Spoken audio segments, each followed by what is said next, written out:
같은 본문 가지고 지난 2시간에 걸쳐서 크신 하나님, 즉 천지를 창조하신 하나님 뿐만 아니라 그 천지를 지금도 다스리시고 붙잡고 계시는 하나님에 대해서 생각해 보았어요. 자, 이것이 우리에게 주는 교훈은 무엇이었습니까? 천지를 창조하시고 그것들을 지금도 다스리시고 붙들고 계시는 하나님께서 우리를 창조하셨을 뿐만 아니라 지금도 우리를 붙잡고 보존하고 계신다 라는 사실을 생각해 보았어요. 자, 그런데 시인은 이 하나님을 이번에는 크신 하나님이라는 이름 외에 다른 이름으로 부르고 있어요. 그 이름이 무엇입니까? 3절 다시 보시면 여호와는 크신 하나님이시요 모든 신들보다 크신 왕이시기 때문이로다.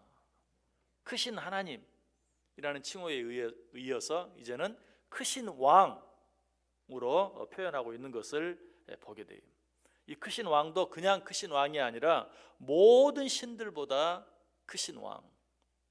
이 말씀은 하나님 외에도 다른 신이 있다, 그리고 하나님께서는 다른 그 모든 신들보다 더 크시다라는 그런 뜻이 아니, 하나님은 이 세상에서 신과 같은 존재로 여겨지는 왕들, 당시에는 그랬죠. 왕은 신이었어요. 신과 다름없었어요.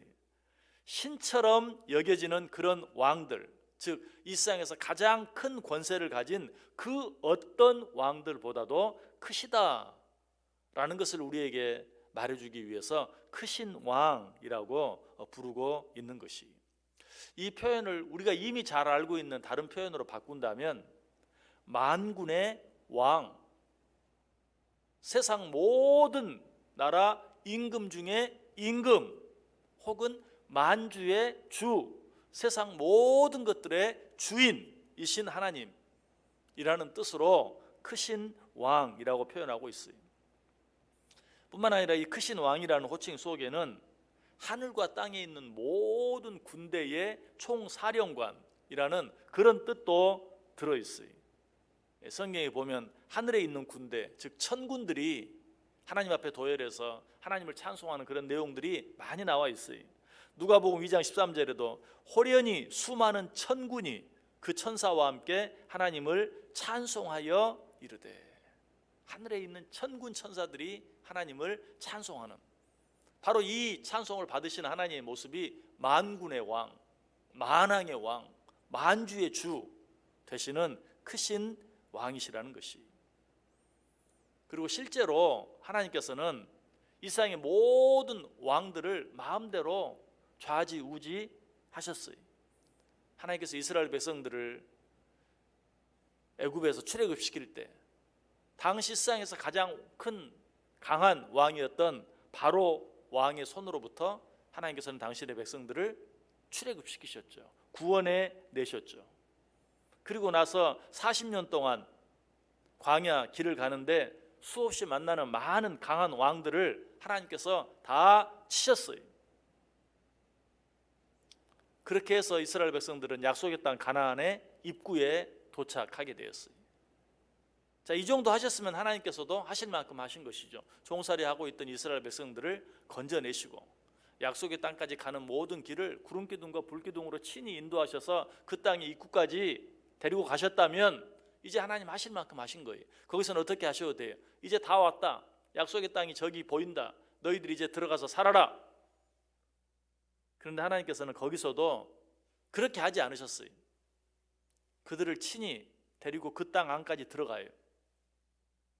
여러분, 우리가 어떤 사람을 길을 안내할 때, 예를 들어서 용산역에서 어떤 사람이 서울역이 어딘가요? 라고 물었는데 내가 그 사람을 데리고 서울역이 보이는 데까지 데리고 갔다면 내 할 일 다 한 거죠.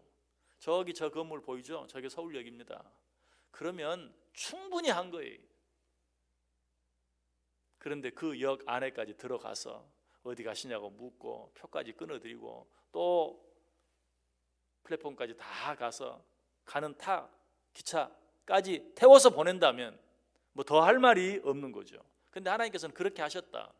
왜 하나님께서 그렇게 할 수밖에 없었는가? 가나안 땅 입구까지 왔는데 그걸로 끝난 게 아니에요. 이미 그 가나안 땅 안에는 가나안 7족이 살고 있었고 그들을 다스리는 왕들이 있었어요. 크고 강한 왕들이었어요. 그래서 하나님께서 이스라엘 백성들을 가나안 입구에서 빠이빠이 하지 아니하시고 그들을 데리고 그 땅 안까지 들어가서 어떻게 그 강한 왕들과 싸워주세요. 그 강한 왕들을 물리쳐 주세요. 시편 136편 17절 18절에 보면 큰 왕들을 치신 이에게 감사하라. 그 인자하심이 영원함이로다. 유명한 왕들을 죽이신 이에게 감사하라. 그 인자하심이 영원함이로다. 하나님께서는 그 약속의 땅 안에 이미 자리 잡고 있는 그 강한 왕들과 친히 싸워주셨고 그들을 물리쳐 주셨어요. 시편 136편 19절 20절은 보다 구체적으로 아모리인의 왕 시온을 죽이신 이에게 감사하라. 그 인자하심이 영원함이로다. 바산 왕 옥을 죽이신 이에게 감사하라. 그 인자하심이 영원함이로다. 시온 왕이 누굽니까? 모압을 정복하고 아르논까지 땅을 점령한 강한 왕이었어요. 시온은 미디안의 5 방백이 그에게 속해 있는 유명한 왕이었어요. 그런데 하나님께서 그 왕과 싸워주셨다. 그 왕을 물리쳐 주셨다. 뿐만 아니 바산 왕 옥과도 싸우셨고 그를 물리쳐 주셨다라고 말하고 있어요. 이 싸움에 대해서 성경은 이렇게 말해요. 신명기 2장 32절 33절에 우리 하나님 여호와께서 그를 우리에게 붙이심에 우리가 그와 그 아들들과 그 모든 백성을 쳤다. 하나님께서 그들을 우리 손에 붙여주셨기 때문에. 인간의 힘으로는 이스라엘 백성들 생각해 보세요. 종살이 하다가 간신히 나와가지고 40년 동안 광야에서 헤매다가 이제 약속의 땅에 들어오게 되었어요. 얼마나 오합지졸들이었겠어요. 얼마나 지쳐서 힘이 없었겠어요. 그러나 하나님께서 그들의 편이 되어주시고 그들과 싸워주심으로 당시 크고 유명한 왕들이었던 시온 왕, 바산 왕 옥을 물리쳐 주셨다. 여러분, 이것이 오늘 시인이 하나님을 크신 왕으로 표현하면서 찬양하고 있는 이유예요. 3절에 여호와는 크신 왕이시요 모든 신들보다 크신 왕이시기 때문이로다.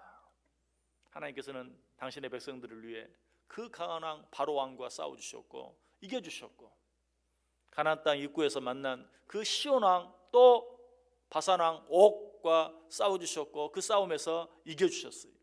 이것이 우리에게 주는 교훈이 무엇입니까? 이 세상에 그 어떤 악한 적이 우리 앞을 가로막고 우리 길을 방해한다 할지라도 우리를 괴롭게 하고 우리를 힘들게 한다 할지라도 그들보다 더 크신 왕 하나님께서 우리를 대신하여 싸워주신다. 하나님께서 우리에게 뭐라고 말합니까? 너희는 가만히 서서 오늘날 내가 너희를 위하여 싸우는 싸움을 보라. 오늘 하나님께서 우리에게 그렇게 말씀하시는 것이 만왕의 왕 되신 하나님께서 만왕의 왕 되신 내가 너희를 위하여 오늘 또 싸우겠다. 너희 힘으로 도무지 어떻게 할 수 없는 그 어떤 강한 왕이 그 어떤 큰 왕이 그 어떤 유명한 왕이 너희 앞길을 막고 있다 할지라도 너희는 두려워하지 말고 염려하지 말라.